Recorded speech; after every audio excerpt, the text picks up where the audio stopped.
Welcome to Wall Street Week, the show of record for long-term investing. I'm Gary Kaminsky. And I'm Trish Regan. Another week of records for Wall Street. Here's a look at some of the rally after effect we saw of President Trump signing off on revamping and scaling back the Dodd-Frank banking bill. The banking sector specifically seeing some big gains since Donald Trump won the election.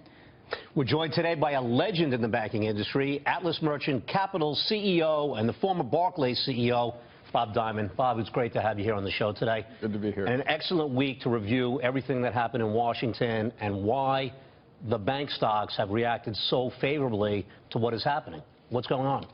So if you look at the equity valuations of global equities without financial services since the crisis, so 8+ years, equity prices, as you know, are up over 100%.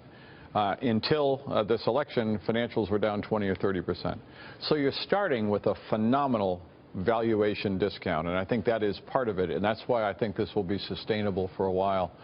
I also think that discussion of rolling back the parts of regulation that have been not effective, and by no means am I a proponent of rolling back all regulation, but clearly we can see now that there are portions of this that have been costly and ineffective and really slowed the growth in banks. So I think there's some wind in the sails here. So less regulation, you couple that with possibly higher interest rates in the future, and that's part of what's feeding this optimism as well? Yeah, we expect rates to continue to slowly rise, and I don't think there's any financial services business that won't benefit from higher interest rates, Trish. That's right. I just want to go back to regulation for 1 second. The viewers here, people come on and they talk about how the financial industry suffered from regulation.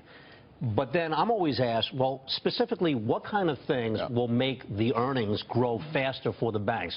I can think of nobody who's in a better position to explain. So what exactly will be rolled back that will increase the earnings and be able to have these banks return more money to shareholders?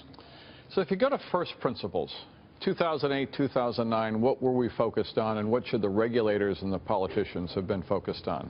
Very simply, make banks safer and sounder, and create an environment where we have jobs, economic growth. And that's kind of the formula. Within that, in my view, even today, what we should be focused on from a regulatory point of view is capital, liquidity, and leverage. And those are the key levers. And the bigger banks, the systemically important banks, will have higher buffers of capital, lower levels of leverage. And I understand all that, and I think it's been healthy. But when you get to the European Union directive, which says you can't pay people, or the UK ring-fencing banks, or here, Dodd-Frank and Volcker, there are parts of that are being applied to small community banks in Minneapolis. Gary, I'll tell you a very, very quick story, but I had the chance to meet with Chairman Volcker the day after he was in the White House announcing the Volcker Rule. And he said, Bob, if we can't write this law, the Volcker Rule, in 2 paragraphs, it will fail. Well, the Volcker Rule is 900 pages, and we're applying it to small community banks in Minneapolis, and there's thousands of people. A third bank is subject to Dodd-Frank and subject to the stress tests. In 2011, their report to the Fed was 2,000 pages in the stress test. This year, this is crazy, but it's true, 19,000 pages was the qualitative stress test report from that bank to the Fed. You think of the thousands and thousands and thousands of people that are unproductive and adding to cost and reducing lending. So, but I guess the thinking here is this is going to free up liquidity. In other words, banks are not going to be hindered by all this regulation, all these requirements that they keep capital around for a rainy day. So they'll be able to go out and lend it to people so that you get more money, more leverage in the system again. Yes, and Trish, what I'm trying to say is it's not roll back all regulation, but it's 8 years on. I think we can look back at Dodd-Frank and Volcker and say to ourselves what parts of it have been effective. And I think centralized clearing, for example, has been effective. But let's look at how we simplify it, and let's look particularly at, is it applied to all banks or is it for certain sectors? And I think my biggest worry is that some of the community banks, which can provide a lot of lending to small businesses and consumers, are adversely impacted, and it's unnecessary.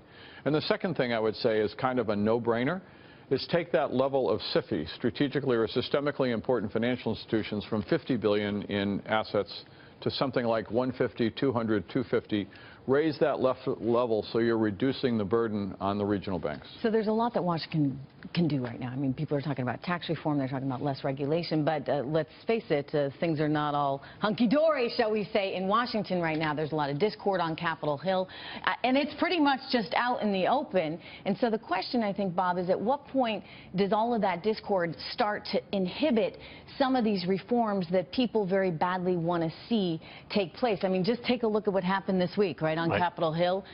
Jeff Sessions, Elizabeth Warren going after Jeff Sessions on the Senate floor. Let's show this for the viewers for a minute, and I'd like you to respond. Mr. President, I am surprised that the words of Coretta Scott King are not suitable for debate in the United States Senate. I ask leave of the Senate to continue my remarks. Is there objection? Object. I appeal the ruling. Objection is heard. The senator will take her seat. You told me prior to the show that you're very optimistic on bipartisan support on a lot of things. Something like that worry you? It's good theater. Yeah. Listen, I think all of us yearn for the day when we had people in Congress like the senator from the great state of Maine, Olympia Snowe. Most people would not know whether she was Republican or Democrat.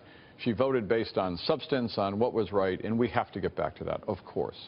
The way to get back to that is to focus on things that are really bipartisan. And I look at something like corporate tax reform. Come on. The United States of America has the highest rate of corporate taxes of any country in the developed world. And yet we have very successful companies that are paying no taxes because of all the exemptions. Right. This is ridiculous. This isn't a partisan issue. And yet Elizabeth Warren, who's really thinking in partisan terms, might look at that and say, well, it's not fair that the big corporations get a break. Why are we giving the fat cats a break and everyone else pays the price? Correct. So everyone has an axe to grind here. And certainly in President Obama's administration, certainly in his first term, I was down at the White House many times. They were very focused on this. There is a playbook here. Yeah. This is not that complex, and it's clearly good for our country, good for jobs, good for economic growth, and it's ridiculous right now. All right, Bob, stay right there. We're going to talk after the break about where you're finding opportunities to deploy your own capital. Thank you. Wall Street Week will be right back.